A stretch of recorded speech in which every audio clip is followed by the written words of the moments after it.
মহাকুম্ভে প্রথম স্নানের অধিকার শুধু এদেরই, তাই ভয়ে জলে নামেন না কেউই।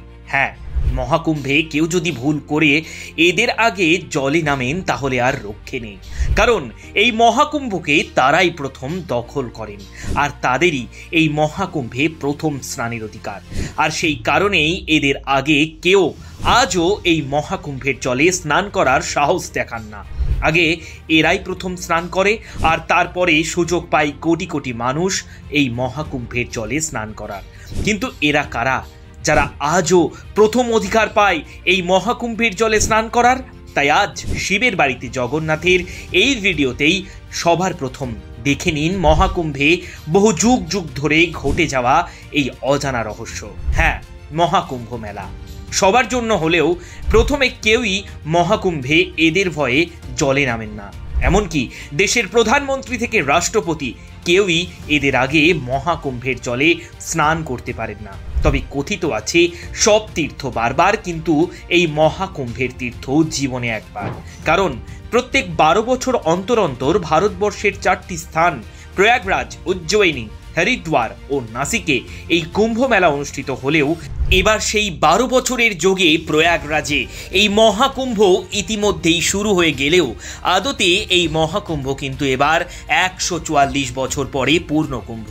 আর যা শুধু একটি মানুষের জীবনে এই প্রথম আর এই শেষ, কারণ প্রত্যেক 144 বছর পরে আজ এমন দিনের সাক্ষী গোটা পৃথিবী, যেখানে আজ এই মহাকুম্ভকে ঘিরে প্রথম দিনের শাহী স্নানেই প্রতি 5 ঘন্টায় 1.5 কোটি মানুষ, আর সেটি প্রতি ঘন্টায় 11,50,000 মানুষ, এবং প্রতি মিনিটে 19,200 জন ও প্রতি সেকেন্ডে 350 জনেরও বেশি সাধু সন্ত এদিন এক ফোঁটা অমৃতের কারণে ডুব দিলেন এই পবিত্র সঙ্গমের জলে। আর এখনো পর্যন্ত আপডেটে এটি এখন বর্তমানে গোটা পৃথিবীর মধ্যে কোটি কোটি মানুষের সবচেয়ে বড় ধর্মীয় জনসমাগম। আর যে মহাকুম্ভে এই মুহূর্তে শুধু সনাতনীরাই নয়, বরং দেশ বিদেশ ও পৃথিবীর প্রতিটি প্রান্ত থেকে মানুষ এসে উপস্থিত হয়েছেন প্রয়াগরাজের এই মিলন ক্ষেত্রে। আজ প্রয়াগরাজের এই মহাকুম্ভ গড়ে তুলেছে বিশ্ব রেকর্ড। তবে প্রথম এবং দ্বিতীয় শাহী স্নান এখনো পর্যন্ত 4 কোটি মানুষ করে ফেললেও মহাকুম্ভের বাকি শাহী স্নান হবে মৌনী অমাবস্যা 29শে জানুয়ারি 2025।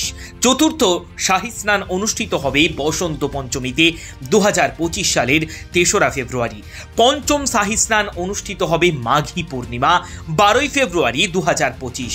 2025 সালের 26শে ফেব্রুয়ারি মহাশিবরাত্রির দিনই শেষ হবে এই শাহী স্নান। কিন্তু আজ কোটি কোটি মানুষ এই মহাকুম্ভে এসে ভিড় করলেও শুধুমাত্র এদের দেখে এখনো ভয়ে কাঁপে সবাই। এমনকি এই মহাকুম্ভের জলে প্রথম পা রাখেন এরাই, নচেত এদের প্রথমে আর কেউ ভয়ে জলে নামার সাহস দেখান না। কিন্তু তারা কারা যারা এখনো পর্যন্ত এই মহাকুম্ভে স্নান করার অধিকার পান সবার প্রথম? দেখুন আজ মহাকুম্ভের এই অজানা রহস্য। যদিও মহাকুম্ভের প্রথম অমৃত স্নান করার জন্য ত্রিবেণী সঙ্গমে কোটি কোটি ভক্ত জড়ো হন, আর এই পবিত্র শাহী স্নান চলাকালীন 13টি আখড়ার সাধুরা প্রথমে সঙ্গমে পবিত্র স্নান ছাড়েন, আর তারপরে অন্যান্য ও সাধারণ মানুষেরা।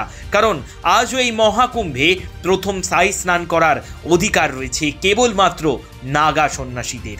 আর এর কারণ হলো ধর্মীয় বিশ্বাস অনুসারে সমুদ্র মন্থনের সময় উদ্ভূত অমৃত কলসকে রক্ষা করার জন্য যখন দেবতা ও অসুররা যুদ্ধ করছিলেন, ঠিক সেই মুহূর্তে ভগবান বিষ্ণু তার মোহিনী রূপ ধারণ করে দেবরাজ ইন্দ্রের ছেলে জয়ন্তকে এই অমৃত কলস দিয়ে দেন আর বলেন এই অমৃত কলসকে নিয়ে এই স্থান এক্ষুনি পরিত্যাগ করতে। তবে ভগবান বিষ্ণুর আদেশে দেবরাজ ইন্দ্রের ছেলে জয়ন্ত সেই মুহূর্তে কাকের ছদ্মবেশ ধারণ করে মুখে করে নিয়ে যাচ্ছিলেন অমৃত কলসকে, কিন্তু মাঝপথে আচমকাই সেই কলস থেকে কয়েক ফোঁটা অমৃত ভারতবর্ষের এই 4টি স্থানে পড়ে যায়, আর যেটি হলো উজ্জয়িনী, প্রয়াগরাজ, হরিদ্বার ও নাসিক। আর সেই কারণেই এই মহাকুম্ভের সূচনা হয়েছিল শুধুমাত্র অমৃত লাভ করার কারণে। আর সেই মতো বিশ্বাস করা হয় আজও নাকি এই মহাকুম্ভের জলে নেমে অমর হওয়ার চেষ্টা করেন কোটি কোটি মানুষ। তবে একমাত্র এই নাগা সাধুরাই প্রথম মহাকুম্ভে স্নান করার অধিকার পান। আর এর একটাই কারণ, অন্যান্য সাধু সন্ত থেকে শুরু করে সাধারণ মানুষের অপেক্ষা একেবারেই ভিন্নভাবে জীবনযাপন করে এই নাগা সন্ন্যাসীরা। কারণ এই নাগা সন্ন্যাসীরা ভগবান শিবের অনুগামী বলেই মনে করা হয়। আর তাদের তীব্র তপস্যা এবং ভগবান শিবের প্রতি ভক্তি ও জীবনে ভগবানকে পাওয়ার সবচেয়ে কঠোরতম তপস্যা করে এই মহাকুম্ভের জলে সিদ্ধি লাভ করার জন্যই তারাই প্রথম পবিত্র এই মহাকুম্ভের জলে ডুব দেন। আর এই ঐতিহ্য যেখানে নাগা সাধুদের অমৃত স্নানের প্রথম অধিকার দেওয়া হয়, তখন থেকেই তা অব্যাহত রয়েছে, যা তাদের গভীর আধ্যাত্মিক শক্তি এবং ধর্মীয় তাৎপর্যের প্রতীক। তবে আরেকটি বিশ্বাস আবার বলে যে আদি শঙ্করাচার্য যখন ধর্ম রক্ষার জন্য নাগা সাধুদের একটি দল গঠন করেছিলেন, তখন অন্যান্য সাধুরা নাগা সাধুদের প্রথম স্নানের জন্য আমন্ত্রণ জানিয়েছিলেন আর তাদের ধর্মের রক্ষাকর্তা হিসেবে সম্মান করেছিলেন। ভগবান শিবের ভক্ত হিসেবে তাদের বিশেষাধিকার দেওয়া হয়েছিল এবং এই ঐতিহ্য তখন থেকেই বহাল রয়েছে। আর সেই মতো আজও এই মহাকুম্ভে সবার প্রথমে শাহী স্নান শুধুমাত্র এই নাগা সন্ন্যাসীদেরই প্রথম অধিকার। আর তারপরে অন্যান্য সাধু সন্ত থেকে শুরু করে বিভিন্ন মঠ আশ্রমের সন্ন্যাসী ও পরে সাধারণ মানুষের স্থান। আর শুধু এটাই নয়, কোনো প্রধানমন্ত্রী, রাষ্ট্রপতি, যত বড়ই কেউ থাকুক না কেন, আজও আগে তারা স্নান করবে আর তারপরে সকলে এই স্নান করার সুযোগ পাবে। তবে হিন্দু ধর্মে মহাকুম্ভ মেলার সময় অমৃত স্নান বা পবিত্র স্নানের গুরুত্ব অপরিসীম। এই ধর্মীয় স্নান আত্মাকে শুদ্ধ করে, পাপ ধুয়ে দেয় এবং আধ্যাত্মিক জ্ঞান দেয় বলেই বিশ্বাস করা হয়। পৌরাণিক কাহিনী অনুসারে অমৃত স্নান হল সমুদ্র মন্থনের সময় ঐশ্বরিক অমৃতের ছিটানো একটি পুনঃপ্রতিক্রিয়া। পবিত্র জলে স্নান করে ভক্তরা মোক্ষ লাভ করতে চায় বা জন্ম মৃত্যুর চক্র থেকে মুক্তি চায়। অমৃত স্নান শারীরিক এবং মানসিক সুস্থতার পাশাপাশি আধ্যাত্মিক পুনর্জীবন প্রদান করে বলেও বিশ্বাস করা হয়। মহাকুম্ভের প্রথম আচার হিসেবে অমৃত স্নান আধ্যাত্মিক উৎসবের জন্য সুর সেট করে, যা ভক্তদের আত্ম আবিষ্কার এবং আধ্যাত্মিক বৃদ্ধির যাত্রা সুগম করে। আর সেইভাবে আজও বহু যুগ ধরে চলে আসা এই কুম্ভ মেলার প্রথম দিনে অর্থাৎ প্রয়াগরাজের ত্রিবেণী সঙ্গম স্থলে প্রথম দিনের শাহী স্নানে কিছু না হলেও 1 কোটিরও বেশি এই নাগা সন্ন্যাসী স্নান সারলেন। হর হর মহাদেব, জয় শ্রীরাম এবং জয় গঙ্গা মাইয়া বলে যেন নাগা সন্ন্যাসীদের এই আওয়াজে কেঁপে উঠল প্রয়াগরাজ। আর হাড় কাঁপানো জলে ডুব দিয়েই তারাই প্রথম সূচনা করলেন এই মহাকুম্ভ মেলা 2025।